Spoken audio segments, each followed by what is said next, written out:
Hi friends. இயேசு கிறிஸ்துவின் நாமத்தினால உங்களுக்கு என்னோட அன்பின் வாழ்த்துக்கள். மறுபடியுமா இந்த ஸ்பெஷல் ப்ரோக்ராமில் உங்கள் எல்லாரையும் சந்திக்கிறதுல எனக்கு ரொம்ப சந்தோஷம். இன்றைக்கும் ஒரு மிஷினரியோட வாழ்க்கை வரலாற்றை பற்றி பார்க்க போகிறோம். அவர் பேர் என்னன்னா தாமஸ் ராக்லாண்ட். அவர் எப்படி ஏசப்பாவுக்காக ஊழியம் செஞ்சாருன்னு பார்க்கலாமா? தாமஸ் ராக்லாண்ட் யூகேல பிறந்தாங்க. அவங்களுக்கு ஒரு அண்ணனும் ஒரு அக்காவும் இருந்தாங்க. ராக்லாண்ட் பிறந்தப்ப அவங்க அப்பா இறந்து போயிடுறாங்க. கொஞ்ச காலகட்டத்திலேயே அவங்க அம்மாவும் இறந்து போயிடுறாங்க. ராக்லாண்டும் அவங்க அண்ணன் அக்கா 3 பேரும் அவங்களோட மாமாவோட அரவணைப்பில் வாழ்ந்துட்டு இருந்தாங்க. ராக்லாண்டுக்கு 15 வயது இருக்கும்போது அவங்க மாமாவோட வியாபாரத்தில் மாமாவுக்கு உதவியாக வேலை செஞ்சுட்டு இருந்தாரு. ஆனால் ராக்லாண்டுக்குள்ள ஒரு ஆசை இருந்தது. நான் எப்படியாவது படிக்கணும் அப்படின்னு சொல்லிட்டு அவர் யோசிச்சுட்டு இருந்தாரு. அப்போ அவர் ஒரு நாள் ப்ரேயர் பண்ணிட்டு, ஏசப்பா என்னை எப்படியாவது படிக்க வைங்க அப்படின்னு சொல்லி ப்ரேயர் பண்ணிட்டு அவங்க மாமாட்ட போய் பேசுறாரு. அவங்க மாமா சரி அப்படின்னு சொல்லிட்டு அவங்க கேம்பிரிட்ஜ் யூனிவர்சிட்டியில் சேர்த்து விட்றாரு. நல்லபடியாக கேம்பிரிட்ஜ் யூனிவர்சிட்டியில் பிஏ படிப்பு எம்ஏ படிப்பையும் முடிச்சுட்டு வெளியே வராரு. அதுக்கப்புறமா அவருக்கு பைபிள் காலேஜில் சேர்ந்து நல்ல ஒரு போதகராக படித்து முடிச்சு வெளியே வராரு. ராக்லாண்ட் கொஞ்ச நாட்கள் அங்கே இருக்கிற ஆலயத்தில் ஒரு போதகராக பணியாற்றிட்டு இருந்தாங்க. அதுக்கப்புறம் அவருக்கு ஊழிய அழைப்பு ஏற்படுது. அப்போ அவர் இந்தியாவுக்கு வரணும் அப்படின்னு சொல்லி முடிவெடுத்துட்டு சென்னை மாநகருக்கு வராரு. சென்னைக்கு வந்த பிறகு அவர் கன்னியாகுமரிக்கு போகணும் அப்படின்னு சொல்லி முடிவெடுக்கிறாரு. அதுக்கப்புறம் அவர் கன்னியாகுமரிக்கு வந்த பிறகு 2 நிகழ்வுகளை அவர் பார்க்குறாரு.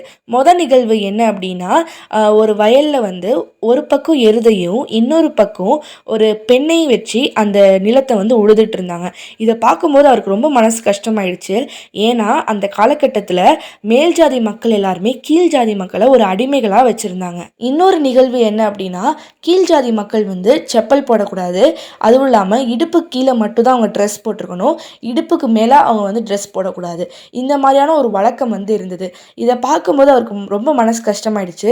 அப்போ அவர் ஒரு முடிவெடுத்தார். ஏசப்பா, நான் இவங்களுக்கு மத்தியில் நான் ஊழியம் செய்யணும், இவங்களுக்கு மத்தியில் இந்த சுவிசேஷத்தை சொல்லணும் அப்படின்னு சொல்லி ஒரு தீர்மானம் எடுக்கிறாரு. ராக்லாண்ட் கிராமங்கள் தோறும் சுவிசேஷம் சொல்ல போவார் ஃப்ரெண்ட்ஸ்.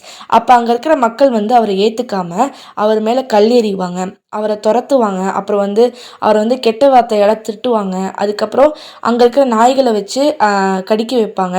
இந்த மாதிரி நிறைய துன்புறுத்துவாங்க ஃப்ரெண்ட்ஸ். ஆனால் அவர் அதெல்லாம் கண்டுக்காமல் நான் இன்னும் அதிகமாக சுவிசேஷம் சொல்லுவேன் அப்படின்னு சொல்லி அவர் உறுதியாக இருந்தார் ஃப்ரெண்ட்ஸ். ராக்லாண்ட் முக்கியமாக எங்கே ஊழியம் செய்தார் அப்படின்னா, சிவகாசி மாவட்டத்தில் ஊழியம் செய்தார் ஃப்ரெண்ட்ஸ். ஒரு நாள் ஊழியம் செய்துட்டு இருக்கும்போது அவருக்கு பசி ஏற்படுது.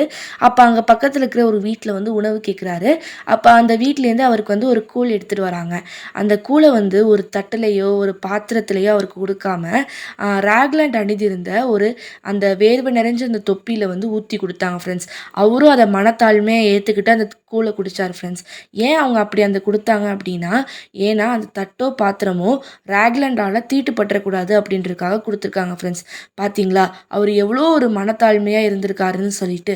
ராக்லாண்ட் சிவகாசிக்கு வந்த 9 மாதத்தில் அங்கே பக்கத்தில் இருக்கிற 250 கிராமங்களுக்கு சுவிசேஷம் சொன்னார் ஃப்ரெண்ட்ஸ். ராக்லாண்ட் எப்படி ஊழியம் செய்வார் அப்படின்னா, பனைமரம் ஏறுறவங்க விடியற்காலையிலே பனைமரம் ஏறுவாங்க ஃப்ரெண்ட்ஸ். பனைமரம் எதற்கு ஏறுறாங்க அப்படின்னா, பதனிக்காகவும் கருப்பட்டி காய்க்கிறதுக்காகவும் அவங்க பனைமரம் ஏறுவாங்க. அப்போ பனைமரம் ஏறுற மக்கள்கிட்ட நம்ம எப்படியாவது சுவிசேஷம் சொல்லணும் அப்படின்றதுக்காக இவர் என்ன பண்ணுவார், ராக்லாண்ட் என்ன பண்ணுவார் அப்படின்னா, ஒருத்தவங்க பனைமரம் மேலே ஏறியிருக்காங்கன்னா அவங்க கீழே இறங்குற வரைக்கும் ராக்லாண்ட் கீழேயே வெயிட் பண்ணிட்டு இருப்பாரா ஃப்ரெண்ட்ஸ். அவர் இறங்கி அடுத்த மரத்துக்கு பனை ஏற போகும்போது அந்த டைம் கேப் இருக்கும் பார்த்தீங்களா, அந்த டைம் கேப்பில் என்ன பண்ணுவார்னா ஏசப்பை பற்றி சொல்லுவாராம் ஃப்ரெண்ட்ஸ்.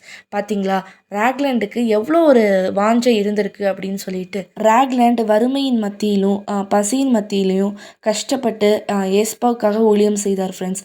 அதனால் நிறைய மக்கள் ரட்சிக்கப்பட்டாங்க ஃப்ரெண்ட்ஸ். ராக்லாண்ட் ஊழியம் செய்து நிறைய மக்களை ஆதாயப்படுத்தி கொண்டிருந்த அந்த சமயத்தில் ராக்லாண்டுக்கு ஒரு நோய் ஏற்பட்டது ஃப்ரெண்ட்ஸ். அந்த நோயின் பேர் என்னென்னா டியூபர்குலோசிஸ், காச நோயின்னு சொல்லுவாங்க. அப்போ அவருக்கு இருமல் ஏற்படும். அதுக்கப்புறம் அவர் ரத்த வாந்தி எடுப்பார். இந்த மாதிரியான ஒரு கஷ்டமான சூழ்நிலையிலையும் அவர் ட்ரீட்மெண்ட் கூட போகாமல் நான் இங்கே தான் இந்த மக்களுக்காக தான் ஊழியம் செய்வேன் அப்படின்னு சொல்லிட்டு ஒவ்வொரு கிராமத்துக்காக போய் அவர் ஊழியம் செய்துட்டு இருந்தார் ஃப்ரெண்ட்ஸ். ஒரு நாள் சிவகாசியில் ஜெபக்கூட்டம் நடத்துகிறாங்க. அந்த ஜெபக்கூட்டத்தில் நிறைய மக்கள் பங்கேற்கிறாங்க. நிறைய மக்கள் ரட்சிக்கப்படுறாங்க. அந்த கூட்டம் முடிஞ்ச கொஞ்ச நேரத்திலேயே ராக்லாண்ட் ரத்த வாந்தி எடுக்க ஆரம்பிக்கிறாரு. தன்னோட படுக்கையிலேயே அவர் இறந்து போயிடுறாரு ஃப்ரெண்ட்ஸ். ராக்லாண்ட் இறக்கும்போது அவருக்கு வயசு எத்தனைன்னு தெரியுமா? 45 வயது தான் ஃப்ரெண்ட்ஸ். 45 வயதிலேயே அவர் வந்து சிவகாசி மாவட்டத்தில் இருக்கிற அநேக கிராமங்களுக்கு சென்று ஊழியம் செய்தார் ஃப்ரெண்ட்ஸ். ராக்லேண்ட் சிவகாசி மாவட்டத்தில் ஒரு கோதுமை மணியாக விதைக்கப்பட்டார் ஃப்ரெண்ட்ஸ். அவரால் எழுப்பப்பட்ட ஆலயங்கள் வந்து இன்னைக்கு வரைக்கும் செயல்பட்டுட்டு இருக்கு. அது மட்டும் இல்லாமல் அவரால் தொடங்கப்பட்ட ஊழியங்கள் வந்து இன்னைக்கு வரைக்கும் நடைபெற்று கொண்டு இருக்குது ஃப்ரெண்ட்ஸ். பைபிளில் கூட ஒரு வசனம் இருக்குது ஃப்ரெண்ட்ஸ். நான் உங்களுக்காக வாசித்து காமிக்கிறேன்.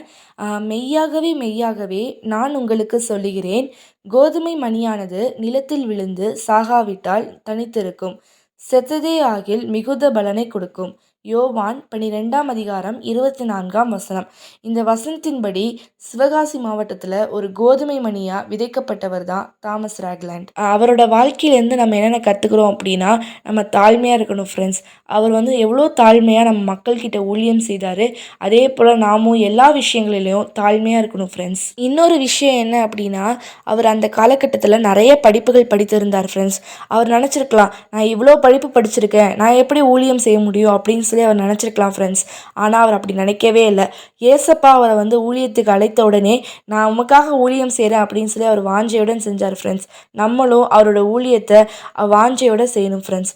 ஓகே ஃப்ரெண்ட்ஸ், நம்ம அடுத்த ஸ்பெஷல் ப்ரோக்ராமில் மீட் பண்ணலாம். பாய்.